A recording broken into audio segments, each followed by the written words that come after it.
Friday suspense.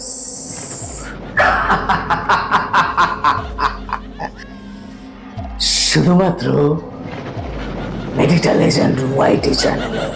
রাত 9টায় আসবে গল্পের ধারা, রহস্য, প্রেম আর হাসির খেলা সারা। এবারের কাহিনীটি ভারতীয় এক তরুণের।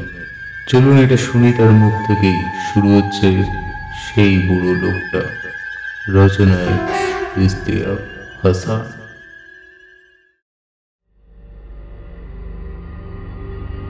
1988-89 সালের ঘটনা। বাবা তখন মুম্বাই থেকে লোনাভলা বদলি হলেন।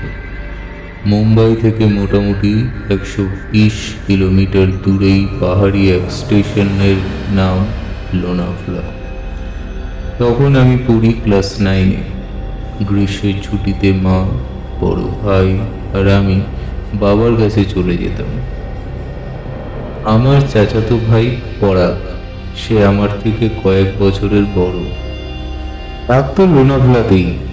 সেখানে গেলেই তাই তার সঙ্গে ঘোরাফেরা আর আড্ডাবাজি হতো। তবে আমাদের অবসর বিনোদনের সবচেয়ে পছন্দের জায়গা ছিল কাছের একটা পাহাড়। একটি স্কুলের পাশেই ছিল ওটা। সাইকেলে চেপে ফ্লাক্স ভর্তি কফি নিয়ে চলে যেতাম পাহাড়টায়।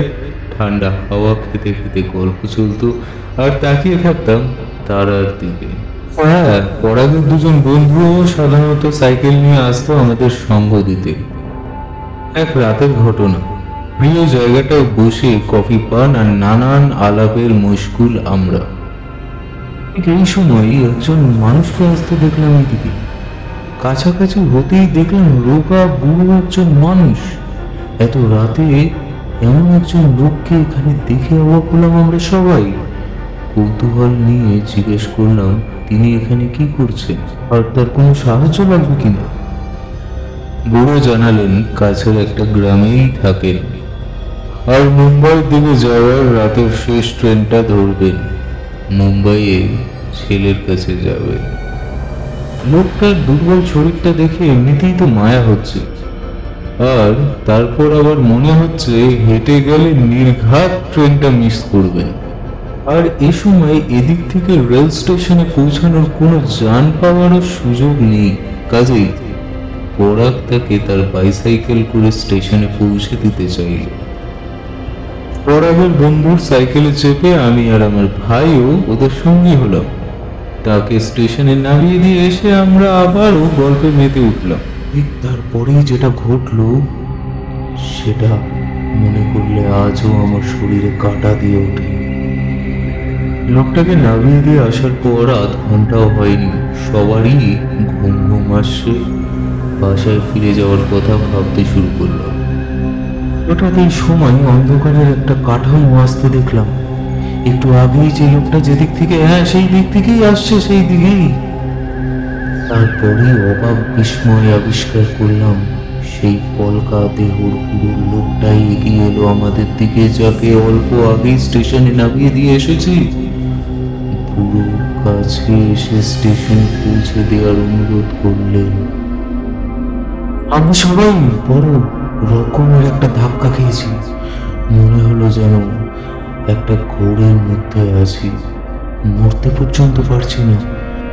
মাত্র আধ ঘন্টার মধ্যেই লোকটার পক্ষে কোনো মতেই হেঁটে এখানে আসা সম্ভব নয়, আর তিনি ফিরে এসে আবার স্টেশনেই বা যেতে চাইবেন কেন? মনে মনে প্রার্থনা শুরু করলাম। আর এর জোরেই বা হোক কিংবা অন্য কোনো কারণেই হঠাৎ যেন ঘোর কেটে গেল। ধাক্কা দিয়ে অন্যদেরও স্বাভাবিক অবস্থায় ফিরিয়ে আনলাম। তারপরেই সাইকেলে উঠে দ্রুত ওই জায়গাটা ছাড়লাম। একবারও পিছিয়ে তাকাবার সাহস করলাম না। আর সেই রাতে আমাদের কারোর ঘুম হলো। কয়েকদিন পর স্থানীয় লোকেদের কাছে সেই বুড়ো লোকটার কথা জিজ্ঞাসা করলাম, কিন্তু কেউই তার ব্যাপারে কিচ্ছু বলতে পারল না। এমনকি বুড়ো লোকটাকে দেখেছে এমন মানুষও পাওয়া গেল না। তবে রাতে এই পাহাড়টার কাছে না ঘেঁষার পরামর্শ দেওয়া হলো। এরপরও আরো অনেকবার লোনাভলা গিয়েছি, কিন্তু কখনো আমাদের এই সেই পুরনো আড্ডার জায়গাটায় যাওয়ার সাহস আর করিনি।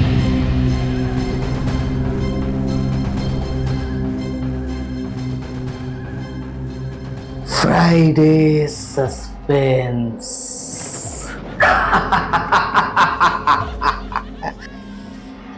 শুধুমাত্র মেডিটা লেজেন্ড ওয়াইটি চ্যানেলে।